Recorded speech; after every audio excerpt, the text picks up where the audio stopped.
అందరికీ నమస్కారం అండి. Happy morning to all. అందరూ బాగున్నారు అనుకుంటున్నా. ఈరోజు కూడా ఎప్పటిలాగే ఒక మూవీ గురించి మనం మాట్లాడుకుందాం. యా 'గోరెంటాకు' అనే మూవీ. ఇందులో అన్నా చెల్లెళ్ళ సంబంధం గురించి చాలా చక్కగా చిత్రీకరించారు డైరెక్టర్ గారు.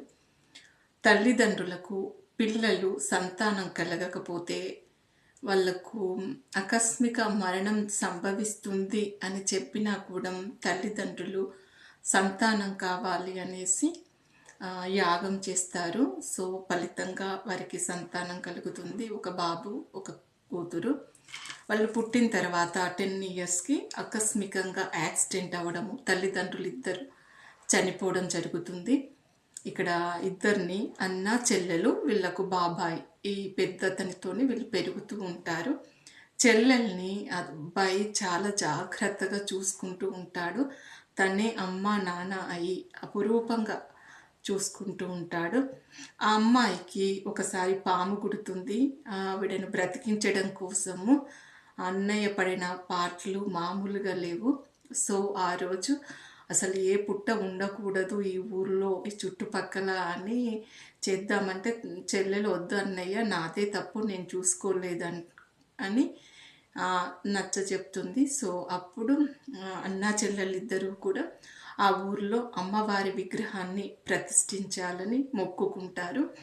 ఇలా జరిగిపోతూ ఉంటుంది, కాలక్రమం జరుగుతూ ఉంటుంది. వీళ్ళిద్దరూ చాలా సంతోషంగా ఉంటూ అన్ని పనులు, తల్లిదండ్రుల యొక్క బాధ్యతలు వీరు కూడా చేసుకుంటూ ఊరిలో మంచి పిల్లలుగా వాళ్ళ బిజినెస్, వ్యాపారము అన్నిటిలో నెంబర్ 1గా ఉంటూ వస్తూ ఉంటారు. ఇలా కాలం గడిచిపోతుంది. ఒకసారి ఒక అమ్మాయి చెల్లెలు వాళ్ళ స్నేహితులు వాళ్ళ బావ బలవంతంగా మ్యారేజ్ చేసుకుంటా అంటే తప్పించుకుంటూ వీళ్ళ ఊర్లోకి వస్తుంది. ఇది వాళ్ళ ఫ్రెండే కాబట్టి వాళ్ళ ఇంట్లో పెట్టుకుంటారు, ఉపాధి జాబ్ ఇస్తారు. అలా ఫ్రెండ్ను తనతో పాటుగా ఈక్వల్గా చూసుకుంటుంది.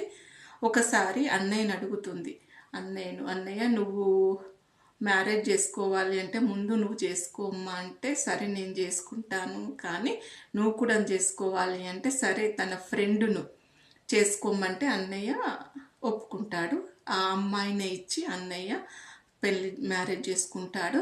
వేరే ఊర్లో వ్యాపారం చేసే అబ్బాయి తినని మ్యారేజ్ చేసుకుంటారు. ఇలా ఇద్దరు సంతోషంగా గడుపుతూ ఉంటారు. అయితే ఎంత సంతోషంగా ఉన్నా కూడా విలన్ల రూపంలో వస్తూ ఉంటారు కదా. ఈ అమ్మాయికి ఈ అత్త వాళ్ళ ఇంట్లో అబ్బాయి వాళ్ళ చిన్నమ్మ పిల్లలు, వాళ్ళ అక్క చెల్లెల పిల్లలు అందరూ అన్నదమ్ముల్లాగా చూసుకోవడము, ఈవిడకి ఇంట్లో ఎవరు లేక తను అన్నా చెల్లెలే కదా, ఈవిడ కూడా అందరినీ సమానంగా చూసుకుంటుంది. ఇది వాళ్ళ ప్లస్ మైనస్ కూడా ఇదే అయిపోయింది.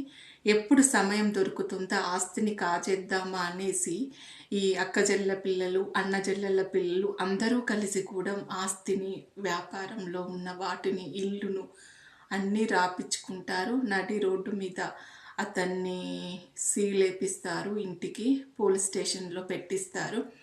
ఈ అమ్మాయికి ఏమీ తెలియదు కదా, అసలు అన్న భర్త తప్పితే బయటి ప్రపంచం తెలీదు. అన్నయ్యకు ఫోన్ చేస్తే ఇంట్లో లేడు అని వదిలి పెట్టేమంటుంది. సెల్లుకు చేస్తే సెల్లు కనెక్ట్ అవ్వదు. సో ఇలా ఆ అమ్మాయి ఏడ్చుకుంటూ అన్నయ్య ఆ రోజు రాఖీ పౌర్ణమి, అన్నయ్య దగ్గరికి వస్తాను అనేసి వచ్చేస్తుంది. ఇక్కడికి వచ్చేసరికి వదిన పక్కన ఇంకో అమ్మాయి, నీకు దూరపు చుట్టాలను ఒక ఆమె వచ్చి చేరుతుంది. ఆవిడ వీళ్ళ మధ్య దూరం పెంచడం కోసము ఆవిడకు అబార్షన్ చేపిస్తుంది. పిల్లలు కాకుండా గర్భసంచిని కూడా తీపేస్తుంది. ఇది అంతా కూడా తన భర్త, తన ఆడబడిచే కావాలని ఆస్తి కోసం చేపించారు అనేసి సీన్ను క్రియేట్ చేసి వాళ్ళపైన కోపం కలిగే విధంగా దూరాన్ని పెంచుతూ ఈవిడకు కోపం వచ్చే విధంగా ప్రయత్నం చేస్తూ ఉంటుంది. సో ఆ కోపంతో చెల్లెకు ఆస్తి అంతా పోయింది అని ఇంటికి వచ్చిన అమ్మాయిని ఆకలి అవుతుంది అని పిల్లలు ఏడుస్తూ ఉంటే కూడా పెట్టకుండా పనాడు తీసుకెళ్ళి పెడితే అక్కడికి వెళ్ళేసి కూడా తినకుండా తినే కంచాలను వేయడము, తన్నడము చేస్తుంది. అక్కడి నుండి తనకెవరు లేరు, ఎవరు తెలియదు కదా, సో ఊరి దగ్గర వాళ్ళ అన్నయ్య తిన పుట్టినరోజుకే తవ్విన బావి దగ్గరికి వెళ్ళి దాహం తీరుస్తుంది పిల్లలకి. ఎక్కడికి వెళ్ళాలో తెలీదు, ఎవరిని అడగాలో తెలీదు. అన్నయ్య లేడు.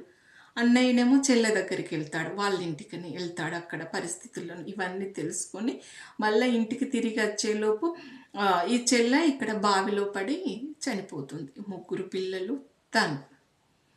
ఇంటికి వచ్చి అడిగితే మా చెల్లెలు వచ్చిందంటే ఏం రాలేదు అనేసి ఆ భార్య ఆ ముసలావిడ ఇతని పైన, ఆవిడ పైన చాడీలు చెప్పడము అలా జరుగుతుంది. నా చెల్లె అలాంటిది కాదు అని ఎంత చెప్పి బయటకు వచ్చేస్తాడు. అక్కడ బావి దగ్గర చూసేసరికి చెల్లె శవాలు ఉంటాయి.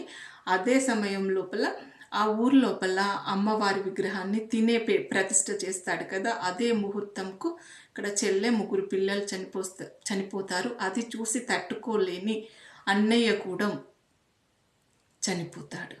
ఇది రియల్ లైఫ్లో ఇలా జరుగుతుందా మనం అనుకోవచ్చు, కానీ జరిగింది. సౌందర్య గారు వాళ్ళ అన్నయ్య కూడా ఇలాగే హెలికాప్టర్ ప్రమాదంలో ఇద్దరు ఒకేసారి చనిపోయారు. సో రక్త సంబంధం అనేది మామూలు విషయం కాదు. ఏదో జన్మల పుణ్యబలం ఉంటేనే పలానా వాళ్ళు నీకు చెల్లెలుగా అన్నగా పుట్టాలి అని ఉంటుంది. మీ తోబుట్టువులను జాగ్రత్తగా చూసుకోండి. పుట్టింటికి పెళ్ళిళ్ళు చేసి పంపిస్తారు, బట్ తర్వాత వాళ్ళకు వచ్చే సమస్యలు ఏంటి అనేది ఎవరు పట్టించుకోరు. వాళ్ళకు చెప్పుకోవడానికి ఎవరు ఉండరు. కుటుంబం తల్లిదండ్రులే అన్నయ్యనే ప్రపంచంగా పెంచుతారు. ఒక్కసారిగా ఎవరు లేకపోతే వాళ్ళు ఒంటరిగా అయిపోతారు, చెప్పుకోవడానికి ఎవరు ఉండరు. కాబట్టి తోబుట్టువులను చాలా జాగ్రత్తగా చూసుకోండి, ప్రాణానికి ప్రాణంగా చూసుకోవాలని కోరుకుంటూ మీ మంజుల తుమ్మ.